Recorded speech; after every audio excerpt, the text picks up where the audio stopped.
Chosen of Khorne by Anthony Reynolds. Performed by Sean Barrett, Rupert Degas, Chris Fairbank, and David Timson.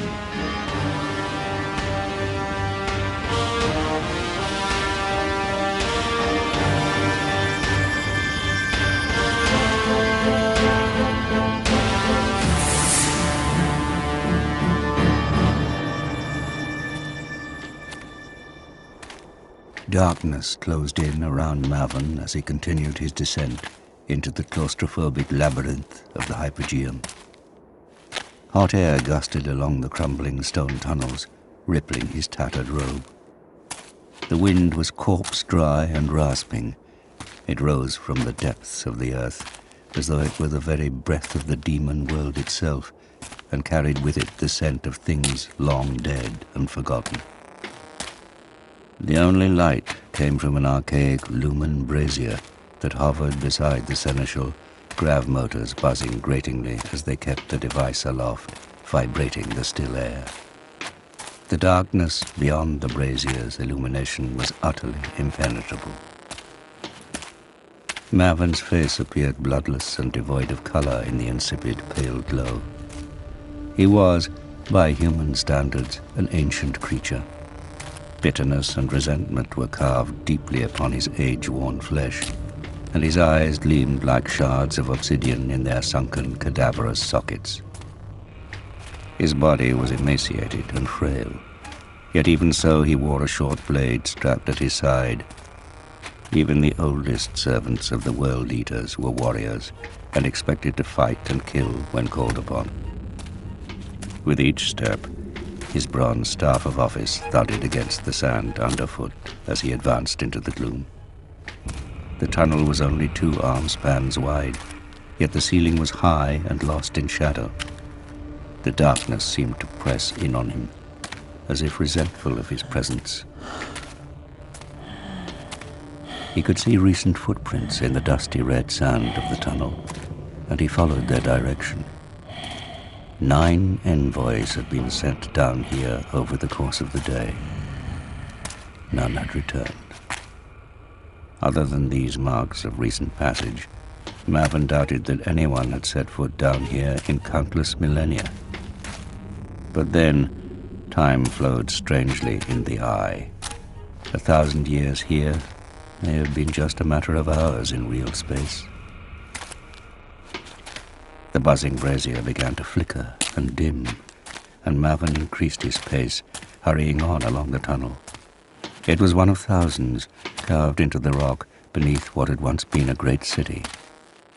He passed side passages and narrow defiles, many of which were choked with fallen rubble and debris, and countless carven doorways leading to hollowed-out cells and oubliettes. All of these were cramped and claustrophobic, with low ceilings and close walls. Movement clawed at the edge of the seneschal's vision as he swept past these ancient holding cells.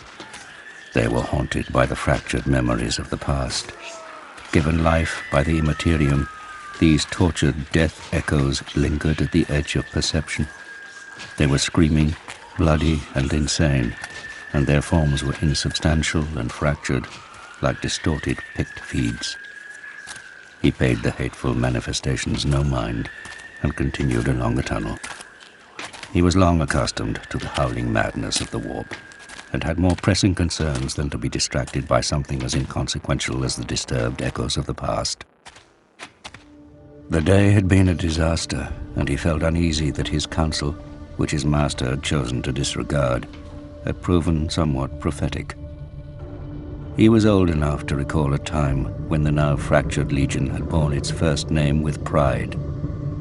The galaxy had been a vastly different place back then, and his master had been a captain of the Legiones Astartes, not the warlord leading a bloodthirsty rabble that he had become. He remembered the electric thrill of hope and excitement that had infused the Legion's ranks when the fleet was informed that their beloved Primarch had been found, in spite of the horror that had followed.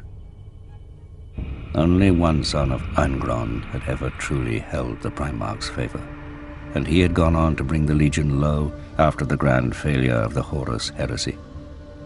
Mavin had counseled his master against calling upon the betrayer now, but Argus Brond's desire to see his rivals crushed had overridden any doubts and misgivings he might have harbored.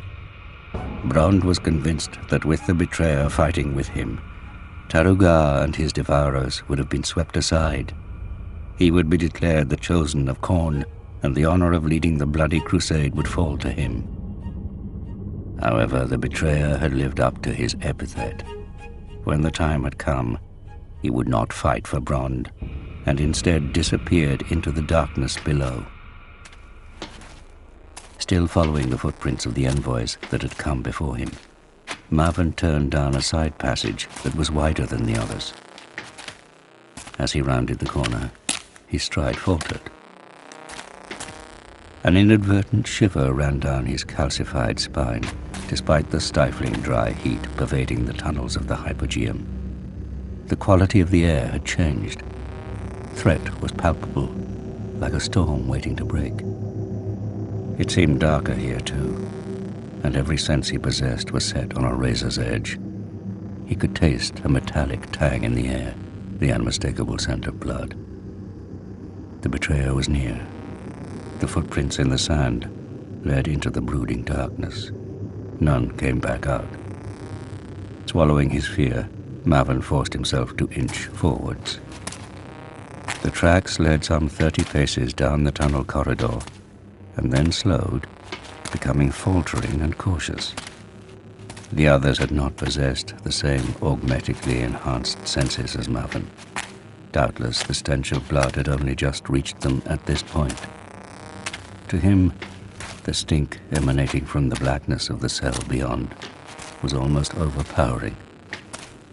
He saw darker patches on the red sand underfoot. Though he felt malevolent eyes watching him from the darkness, the seneschal steeled himself and stepped forward. The glow of the lumen brazier did not fully illuminate the cell. Shadows clung to the corners of the room like oil. He could see no one, but he knew that he was not alone. My lord? Crumbling pillars bore the weight of the low ceiling, making the cell feel like a crypt. Rusted chains hung from iron fittings on the roughly hewn walls, which were awash with arterial spray. Body parts were scattered across the floor, like the discarded toys of a demented child. Most were completely unrecognizable as ever having been human, so violently and so completely had they been abused. It was the work of a rabid beast. Entrails squelched beneath the soles of Mavin's sandals.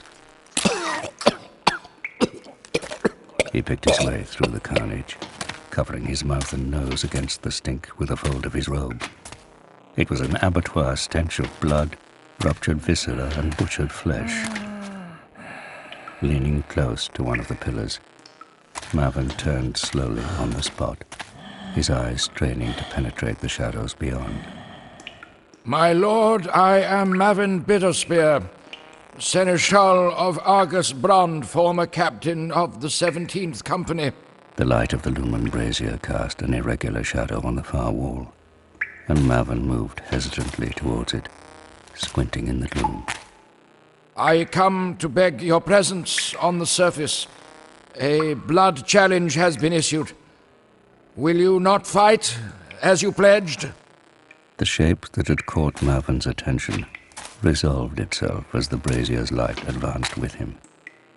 It was a weapon, leaning against a low stone dais jutting from the wall. Go, child! The chain axe seemed larger than he remembered. How many had fallen beneath that savage weapon?